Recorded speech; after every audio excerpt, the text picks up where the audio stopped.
Hello friends, आपका स्वागत है आपके अपने चैनल द ग्रामर गुरु में। ग्रामर गुरु आपका स्वागत करता है। आज हम पढ़ेंगे सभी इंडेफिनिट टेंस को। जितने भी इंडेफिनिट टेंस हैं, इनके प्रेजेंट इंडेफिनिट, पास्ट इंडेफिनिट और फ्यूचर इंडेफिनिट, इन सभी टेंस को हम एक साथ पढ़ेंगे। इससे पहले पढ़ें, इंडेफिनिट टेंस को समझ लेते हैं क्या है। इसको पढ़ के देखते हैं। द इंडेफिनिट टेंस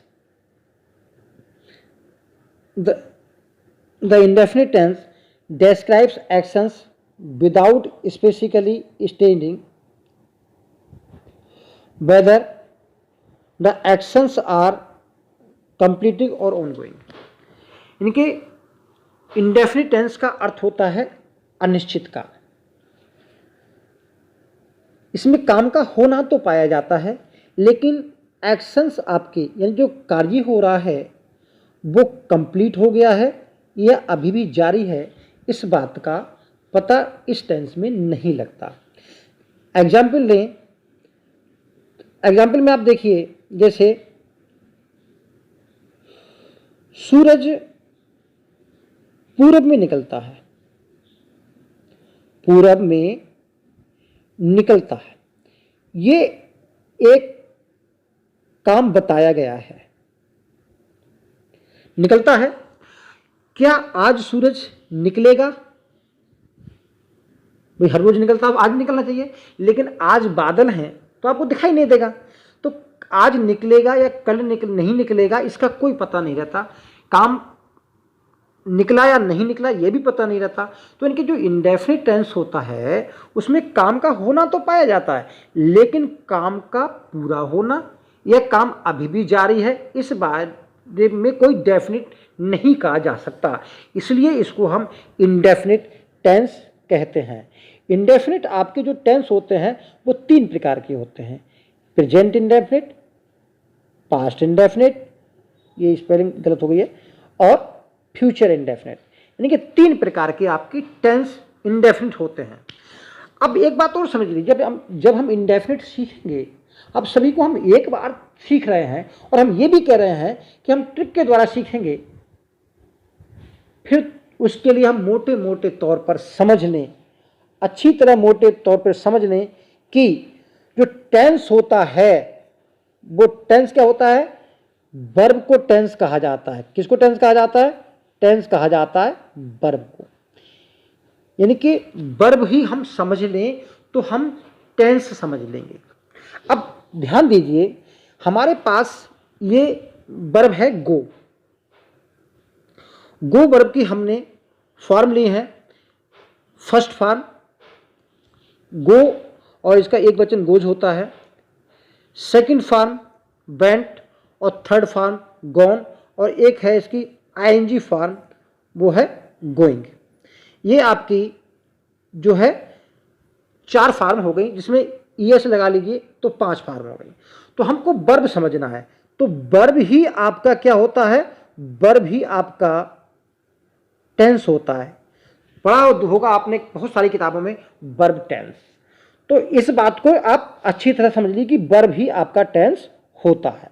अगली बात, जो आपकी वर्ब की फर्स्ट फॉर्म होती है, ये होता है आपका प्रेजेंट इंडेफिनिट। प्रेजेंट इंडेफिनिट होता है। और जो वर्ब की सेकंड फॉर्म होती है वो होता है आपका past indefinite. Past indefinite tense, यानी कि first form present indefinite tense, second form past indefinite tense. यदि आप किसी भी किताब को खोल के देखेंगे और उसमें वर्ब की फॉर्म देखेंगे, तो ये जो फर्स्ट फॉर्म है ये कहलाती है प्रेजेंट फॉर्म, सेकंड फॉर्म कहलाती है पास्ट फॉर्म, थर्ड फॉर्म कहलाती है पास्ट पार्टिसिपल, जो कि सभी परफेक्ट में प्रयोग होती है, और ये आईएनजी फॉर्म जो होती है प्रेजेंट पार्टिसिपल कहलाती है। ये आपके सभी कंटिन्यूअस में प्रयोग होती है। तो हम उन टेंस की बात नहीं कर रहे, हम सिर्फ पास्ट इंडेफिनिट, प्रेजेंट इंडेफिनिट और फ्यूचर इंडेफिनिट, इन 3 टेंस की बात कर रहे हैं। और 3 टेंस में हमारी ये 2 ही वर्ब लगेंगी, ये 2 ही वर्ब लगेंगी। First form present indefinite tense, second form past indefinite tense. और इस फर्स्ट फॉर्म से पहले जो गो फर्स्ट फॉर्म है, ये हम इसकी बात नहीं कर रहे हैं, हम गोज की बात नहीं कर रहे हैं, हम सिर्फ फर्स्ट फॉर्म की बात कर रहे हैं इसकी। अगर इससे पहले यदि आप प्लस में, यानी कि प्लस में क्या कर देते हो, प्लस में बिल कर देते हो, यानी कि इस फॉर्म से पहले प्लस में बिल कर देते हो, तो आपका फ्यूचर इंडेफिनिट बन जाता है। यही आपका टेंस है। तीनों टेंस में सिर्फ क्या याद करना है, first form present indefinite tense, second form past indefinite tense, और फर्स्ट फॉर्म से यानी कि बेस फॉर्म से पहले यदि आप बिल लगा देते हो, बिल या सेल जो भी है, जो भी लगता हो, बिल या सेल लगा देते हो, तो आपका क्या बन जाएगा, फ्यूचर इंडेफिनिट। तो यानी कि बिल के साथ फर्स्ट लगे तो फ्यूचर इंडेफिनिट बन गया। तो समझ गए। तो इसको बेस फॉर्म, इतना आप समझ गए होंगे। अब थोड़ा आगे बढ़ते हैं, यहीं पर और समझ लेते हैं। देखिए, यह है आपकी वर्ब की बेस फॉर्म। बेस फॉर्म क्यों कहा जाता है, क्योंकि इसी से ही तो सेकंड बनी है, इसी की ही तो थर्ड है, और इसी की ही तो आईएनजी है, और इसी से ही ये गोज बनी है, यानी कि गो बेस फॉर्म हो गई। तो जिस बेस फॉर्म क्या कहलाती है, बेस फॉर्म का मतलब होता है जिससे सभी फॉर्म बनती हैं, तो वो बेस फॉर्म कहलाएगी। तो बेस फॉर्म हो गई आपकी गो। ऐसे ही हम प्ले ले लें, तो प्ले की बेस फॉर्म प्ले होगी, फर्स्ट फॉर्म, इसकी एक वचन ईएस हो गई, सेकंड प्लेड हो गई, थर्ड प्लेड हो गई, और जो आईएनजी फॉर्म इनकी प्रेजेंट पार्टिसिपल वो प्लेइंग हो गई। तो इतना बात समझ गए होंगे। अब हम आगे बढ़ते हैं। आगे देखिए, गो और गोस का अंतर समझ लीजिए।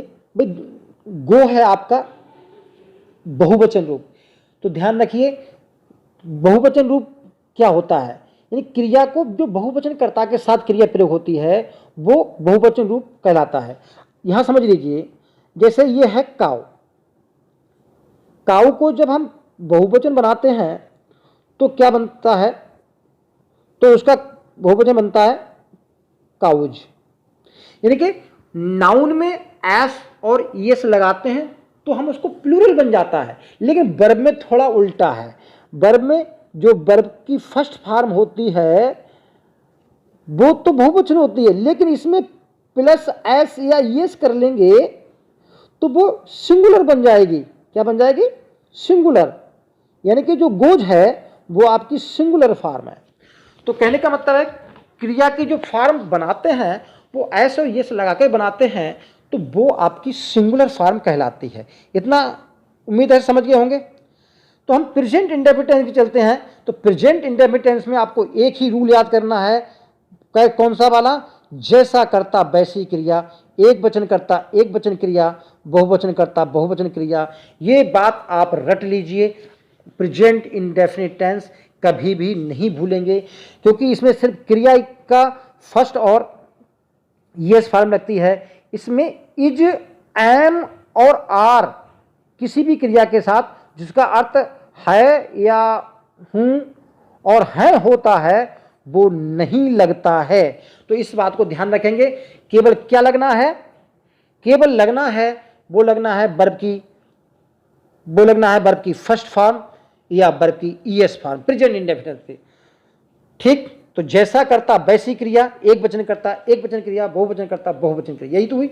अब हम देखते हैं प्रेजेंट इंडेफिनिट टेंस। हमने क्या कहा था कि आपको एक टेंस यानी प्रेजेंट इंडेफिनिट टेंस याद करना है। ही यू प्ले हॉकी, प्ले ही तो वर्ब है, यू बहुवचन करता है। भाई इसके साथ तो हमने लगा दिया प्ले। अगर करता हमारा एक वचन हो गया तो हमने यहां पर प्ले लगा दिया, यानी कि बहुवचन रूप और एक वचन रूप हमने कर्ता के अनुसार लगा दिया। ये तो हुआ हमारा प्रेजेंट इंडेफिनिट टेंस। अब हम बात करते हैं इसी वर्ब को यदि आप सेकंड रूप में बदल देते हैं इसी वर्ब को, तो ऑटोमेटिकली ये सेंटेंस आपका पास्ट इंडेफिनिट टेंस का बन जाएगा। यदि इसी से पहले यदि हम विल लगा लेते हैं तो ये टेंस ऑटोमेटिकली आपका फ्यूचर इंडेफिनिट टेंस बन जाएगा। एक बार फिर समझ लेते हैं। देखिए क्या है, हमने क्या किया, यानी कि जो आपका प्रेजेंट इंडेफिनिट टेंस होता है वो बहुवचनकर्ता के साथ फर्स्ट फॉर्म होती है और एक वचनकर्ता के साथ एक वचन क्रिया होती है। भाई यही तो पढ़ा भाई, ये एक वचन है। अच्छा, अब इसी प्रेजेंट इंडेफिनिट टेंस को अगर वर्ब को आप सेकंड बदल देते हैं तो आपका पास्ट इंडेफिनिट टेंस, तो ये पास्ट का इंडेफिनिट हो गया और ये आपका फ्यूचर का हो गया और ये तो आपका प्रेजेंट का है ही। अब खुद देख लीजिए कितना अंतर है प्रेजेंट, पास्ट और फ्यूचर, तीनों टेंस हो गए।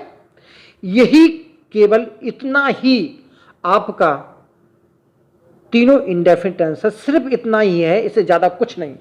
अब हम आगे बढ़ते हैं इसके नेगेटिव की, इसकी पहचान पढ़ लेते हैं पहले। अब भी हमें हिंदी और इंग्लिश की दोनों की ट्रांसलेट, भाई एग्जाम में तो जो कॉम्पिटिटिव एग्जाम होते हैं उसमें तो ट्रांसलेशन नहीं आती, लेकिन अगर हम एकेडमिक पढ़ रहे हैं तो ट्रांसलेशन भी आती है। तो प्रेजेंट इंडेफिनिट टेंस की पहचान पढ़ लीजिए, ता है, ती है, ते हैं, ये पहचान होगी। जैसे वह स्कूल जाता है, वह जाता है, मैं जाती हूं, तुम जाते हो, वे खेलते हैं, हम दौड़ते हैं, ता है, ती है, ते आया। प्रेजेंट पास्ट इंडेफिनिट, इसमें ता था भी आ जाता है और ता थी भी आ जाती है, ठीक। या ई ए इसकी पहचान होता है, जैसे वह स्कूल गई, हमने आम खाए, वे दौड़े या वे खेलते थे। फ्यूचर में क्या पहचान हुई, गा गी गे, वह जाएगा, हम खेलेंगे, तुम दौड़ोगे, वह पत्र लिखेगा, वह कल यहाँ आएगा, क्या तुम यहाँ आओगे। इतना जो है ये आपका फ्यूचर की पहचान हो गई। तो इस बात को आप ये पहचान जो है याद रखेंगे, प्रेजेंट इंडेफिनिट की पहचान क्रिया के अंत में आएगा ये, और ये क्रिया के अंत में ये आएगा, और फ्यूचर में क्रिया के अंत में ये आएगा। ये हो गई आपकी प्रेजेंट टेंस, फ्यूचर टेंस और पास्ट टेंस की पहचान। अब हम इसके अफर्मेटिव सेंटेंस देख लेते हैं। देखिए अफर्मेटिव सेंटेंस में क्या है, प्रेजेंट इंडेफिनिट का देखिए, वे जाते हैं, दे गो, इसी को गो को बेंड कर दिया तो वे गए, गो को सेकंड फॉर्म बेंड कर दिया तो वे गए, और इसी फर्स्ट फॉर्म को हमने विल के साथ लगा दिया तो वे जाएंगे। अगला देखिए सेंटेंस, आई नो, भाई आई नो आपकी वर्ब की फर्स्ट फॉर्म है, मैं जानता हूं, मैं जानता था, मैं था भी आता है तो आई न्यू वर्ब की सेकंड फॉर्म हो गई। मैं जानूंगा, विल या सेल के साथ, जो आई के साथ दोनों आ जाते हैं, कोई फर्क नहीं पड़ता उससे, विल और सेल के साथ, विल या सेल के साथ वर्ब की फर्स्ट फॉर्म, ठीक। ये हो गए आपके present indefinite tense, past indefinite tense और फ्यूचर इंडेफिनिट टेंस। ज्यादा अंतर नहीं है, जो अंतर है हम उसी अंतर को, उसी डिफरेंस को समझने की कोशिश कर रहे हैं। अगला सेंटेंस देखिए, आई राइट ए लेटर, राइट क्या है, वर्ब की फर्स्ट फॉर्म, वर्ब की सेकंड फॉर्म और इसी से वर्ब की फर्स्ट फॉर्म के साथ सेल, तो तीनों टेंस हो गए। मैं पत्र लिखता हूं, आई राइट अ लेटर, मैंने पत्र लिखा, आई रोट अ लेटर, मैं पत्र लिखूंगा, आई शैल राइट ए लेटर। अगर इसी को ये होता वह लिखेगा, वह होता है आई के साथ, तो इसके साथ क्या होता, राइट्स हो जाता, इतना ही तो अंतर होता, ठीक। अब हम इसके नेगेटिव की बात कर लेते हैं। तो देखिए नेगेटिव बनाने से पहले आप जानते हैं कि इन प्रेजेंट को, जो आपका प्रेजेंट टेंस है, इसको हम प्रेजेंट सिंपल और पास्ट सिंपल भी कहते हैं। भाई आपका जो प्रेजेंट क्या कहलाता है, प्रेजेंट या जो पास्ट होता है उसको सिंपल भी कहा जाता है। क्या कहा जाता है? सिंपल। सिंपल क्यों कहा जाता है? तो सिंपल के डेफिनेशन समझ लीजिए। सिंपल क्या है? जिस टेंस के अफर्मेटिव में मेन वर्ब बिना एक्सिलरी के प्रयोग होती है। तो मेन वर्ब बिना एक्सिलरी के, यानी कि आई वेंट अकेली आई है भाई, जैसे आई वेंट ये अकेला है टू स्कूल, इसके साथ कोई भी हेल्पिंग वर्ब नहीं है। तो ऐसे दो टेंस होते हैं, प्रेजेंट इंडेफिनिट और पास्ट इंडेफिनिट। तो इसमें होता क्या है, जब भी हम प्रेजेंट इंडेफिनिट और पास्ट इंडेफिनिट की बात करते हैं तो ये डू वर्ब के साथ वर्ब की फर्स्ट फॉर्म रखते हैं, तो इसका नेगेटिव बन जाएगा और इसी से हम इंटरोगेटिव बनाते हैं। यानी इंटरोगेटिव और नेगेटिव जब हम बनाएंगे तो डू के साथ बनाएंगे। तो डू के साथ क्या आएगा? वर्ब की फर्स्ट फॉर्म। अब हम क्या करेंगे, इस डू को इस डू की जगह विल लगा देंगे तो फ्यूचर बन जाएगा, और इस डू को डिड कर देंगे तो क्या बन जाएगा? पास्ट। अगले देखिए, हम वहां नहीं जाते हैं तो we do not go there. क्या करते हैं? We do not go there कर लेते हैं।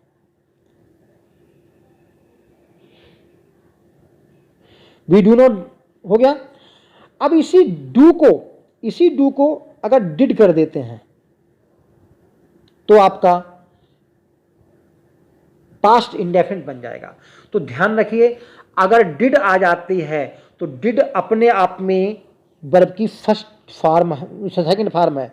तो देखिए क्या होती है, डू, डिड और डन, यही तो वर्ब की फर्स्ट सेकंड थर्ड फॉर्म होती है। ये फर्स्ट है, ये सेकंड है और ये आपकी थर्ड फॉर्म है। फर्स्ट सेकंड थर्ड फॉर्म होती है और हमारी पास्ट इंडेफिनिट में क्या आती है? सेकंड फॉर्म आती है। यही कारण जब हमने इस डू को डिड कर दिया तो हमको इसको सेकंड रखने की जरूरत नहीं है, ये फिर फर्स्ट आएगी, क्योंकि पहली वर्ब ही टेंस का निर्धारण करती है। और इसके साथ हमने क्या कर दिया भाई, इसमें क्या होता है, शैल विल होता ही है, हेल्पिंग वर्ब है, तो इसी हेल्पिंग वर्ब के साथ हम नोट लगाकर बनाते हैं। यही बात हम इंटरोगेटिव सेंटेंस में भी करते हैं। देखिए इंटरोगेटिव में क्या है, क्या तुम झूठ बोलते हो, तो वही हेल्पिंग वर्ब जिससे हम क्या कर रहे थे, नेगेटिव बना रहे थे, तो वही हम सब्जेक्ट के, भाई हम जानते हैं सेंटेंस के स्ट्रक्चर को हमें पढ़ना पड़ेगा। सेंटेंस के स्ट्रक्चर को, यानी कि अफर्मेटिव का, नेगेटिव का, इंटरोगेटिव का, इंपेरेटिव या जो सेंटेंस होते हैं उनका स्ट्रक्चर क्या होता है, उसको पढ़ने के लिए हमारे एक वीडियो को सेंटेंस स्ट्रक्चर देख सकते हैं, जिसमें हमने असर्टिव, इंटरोगेटिव, इंपेरेटिव, एक्सक्लेमेटिव और ऑप्टेटिव सेंटेंस का जो स्ट्रक्चर है वो बताया हुआ है, उसको आप समझ लेना। क्योंकि हेल्पिंग वर्ब हम पहले लेंगे तो हमारे क्या वाले भाग बन जाएंगे, ये है हमारे इंटरोगेटिव में क्या वाले भाग। तो क्या वाले भाग में क्या होता है, जो हेल्पिंग वर्ब होती है वो सब्जेक्ट से पहले होती है और उसके बाद मेन वर्ब होती है, और मेन वर्ब तो हमारी इसमें फर्स्ट फॉर्म है ही।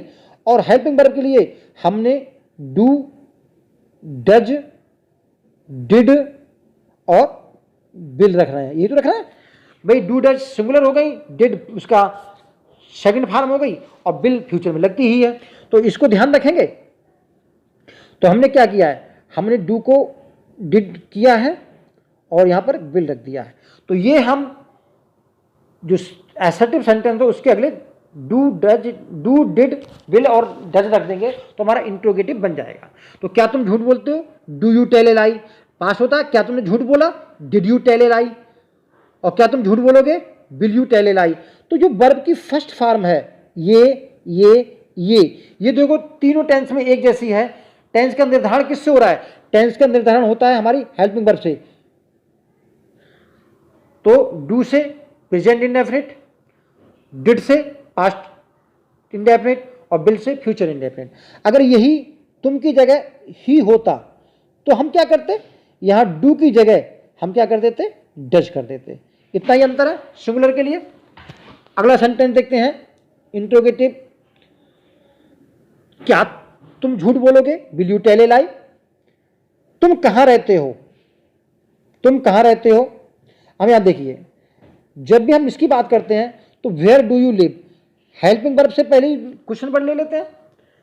वेयर डिड यू लिव और वेयर विल यू लिव, यानी कि प्रेजेंट में तुम कहाँ रहते हो, वेयर डू।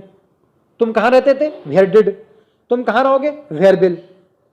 हो गया, where do, where did, where will, यही तो टेंस को निर्धारण कर रहा है। You live, you live, you live, ये तो सब में है। नहीं, सब्जेक्ट के साथ में फर्स्ट फॉर्म, सब्जेक्ट के साथ फर्स्ट फॉर्म तो सब में है। टेंस का निर्धारण सिर्फ इससे ही तो हो रहा है। तुम कहाँ रहते हो, वेयर डू यू लिव। तुम कहाँ रहते थे, वेयर डिड यू लिव। तुम कहाँ रहोगे, वेयर विल यू लिव। तो ये आपके हुए सारे इंडेफिनिट टेंस। तो हमारा जो इंडेफिनिट टेंस में 3 हुए, प्रेजेंट, पास्ट और फ्यूचर। यदि हम इस सब को याद कर लें, यदि हम इसको अगर रिवाइज करें तो क्या है, ध्यान रखिए। रिवाइज में कितना बचा, रिवाइज में कुछ नहीं बचा। रिवाइज में बचा verb first form present, verb की फर्स्ट सेकंड फॉर्म पास्ट, इससे पहले प्लस करके विल, तो क्या हो जाएगा, फ्यूचर फॉर्म। फ्यूचर फॉर्म हो जाएगी। तो ये तीनों टेंस हो गए, present indefinite, past indefinite, future indefinite. इसको आप हमेशा याद रखेंगे। अगर आपको मेरे वीडियो पसंद आ रहा है तो प्लीज़ इसे लाइक करें, सब्सक्राइब करें और शेयर करें। Thank you, all the best.